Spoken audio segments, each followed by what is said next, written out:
Obviously, very difficult loss. Thought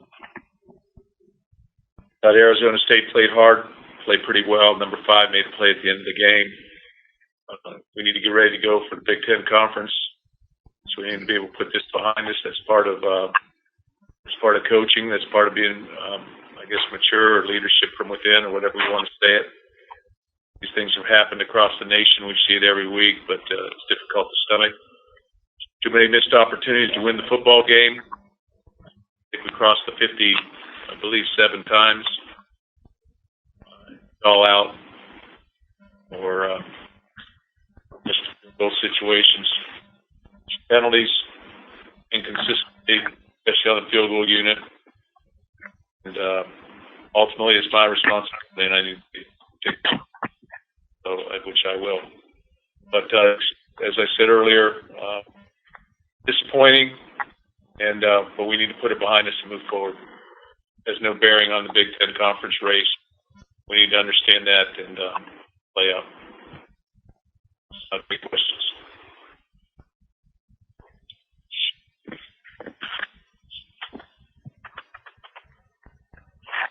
Mark, on College Game Day, Kirk Herbstreit was talking before the game, and he referred to last year's offense as a train wreck and said then there was the reshuffling and kind of trying to feel it out this year.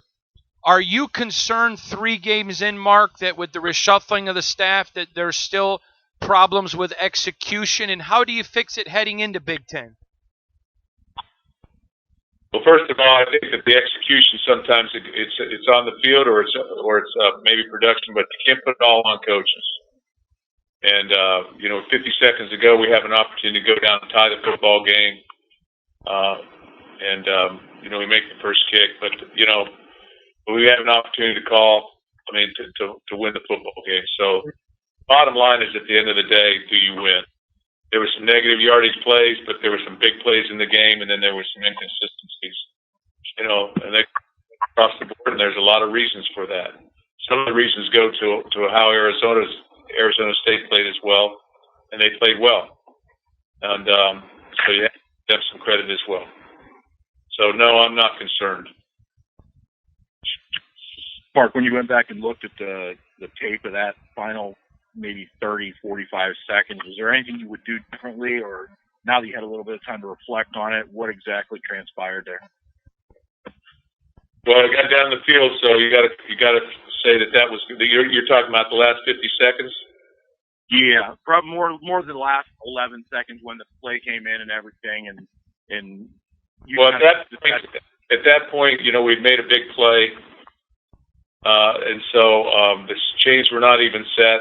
There was 25 seconds or 22, I can't remember, before we snapped that ball. Made the big play. Clock stopped for the first down.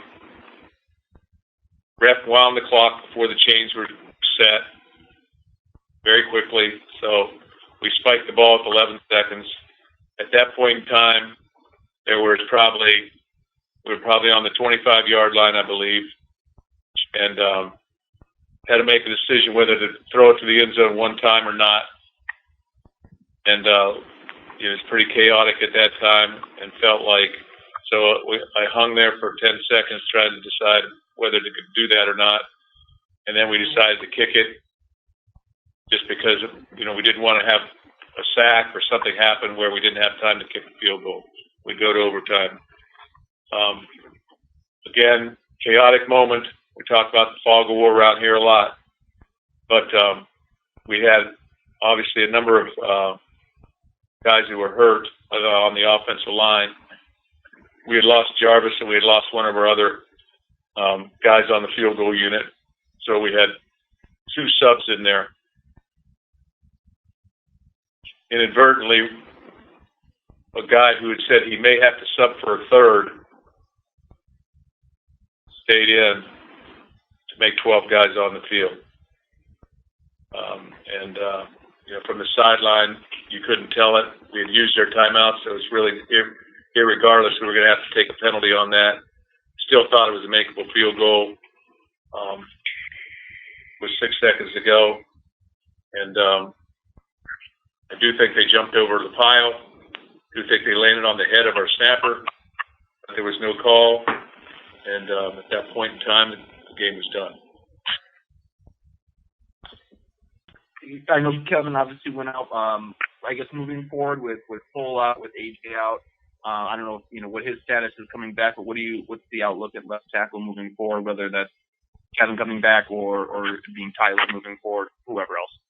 Well, Higby played the left tackle the remainder of the game, and we'll see how Kevin is, and we'll look at our situation and see where everybody's at, how everybody's doing. We don't really talk about the injuries like this far in advance because guys will be coming back. Mark, Matt Charbonneau here. I know that last defensive drive when they scored the touchdown, we're a little unsure of how the quarterback got free when you planned to have a spy. Once you looked at the film, did you see where the breakdowns were and then what you guys need to do differently on that next time? Yeah, we wanted to face on that particular play. Retrospect, we wish we'd have kept a timeout, but on that particular play, we wanted to face up the quarterback so that for exactly that reason. We also wanted to defend the seams, knowing that they would have to probably pass it, but we were concerned about a check down in number 3 and him running with it, or the quarterback scrambling with it. Even though the quarterback really had he scrambled for 1 first down, I believe, of any significance in the third quarter. So he got loose. We turned our back on the ball. We sunk too deeply, and we need to know where we're at on the field and understand the situation. He made a play. And then following that on, I guess it was 5 after that, we lost contain. Not possibly, because of the coaching, because you missed that, we didn't get off from a contained point of view, and he got outside on us. Again, we're trying to play the check down as well, so it's I hate to keep saying it when these things happen, but it's interesting. The play before that, Josiah Scott's got his hands on the football, almost picks it off after Xavier Henderson breaks up the pass, slips through both his hands. So, but it is what it is sometimes, It would have been a great play by him. It was disappointing, very disappointing. We had 148 yards of offense prior to that last drive. But we got to close it out. Gave up a big pass. Hey, Mark, it's Matt with MLab again. Obvious bright spot for your offense the last couple of games has been Darryl, a couple, back-to-back 100-yard season performances for a guy that's, entering his 3rd season as a starter. He seems like he's really kind of taking that next step. What have you seen from him and emerging as a go-to type of target? Played very confidently, catched the ball very well, and he's had a lot of big plays. Almost had a huge play at the end of the game, to break it. It's close. Or block, he would have broken. Chris Clark, do you have any? Mark, Chris Solari. I guess it's a running back spot right now. It seems like Elijah's kind of made a pretty good headway in terms of what he's done on the field. How do you plan on using that rotation moving forward, either in short yardage situations, or can he be an every down back right now at this point in his career? Well, I think that Elijah continues to come. A lot of people at the point of attack, as I said, going into the football game, they put a lot of people there with different stunts. But I thought he played okay. He'll continue to get better. And as far as rotation, that's a coaching decision that we'll make week to week. Hey, Mark, this is Stephen Brooks from 24/7 Sports. Have you guys begun the process of submitting that last field goal in the hurdle situation to the proper folks and bodies, I guess, for review, or is that something that happens later on? Yeah, we're in the process of that. They're not going to come back and change the score of the game, but there's a process to going through these things. I'll let that process take its course. There's no game that you go through that is perfect from a from a standpoint of playing or officiating that situation. You know, when games are close like this, you know that things can fall one way or the other based on a lot of different things.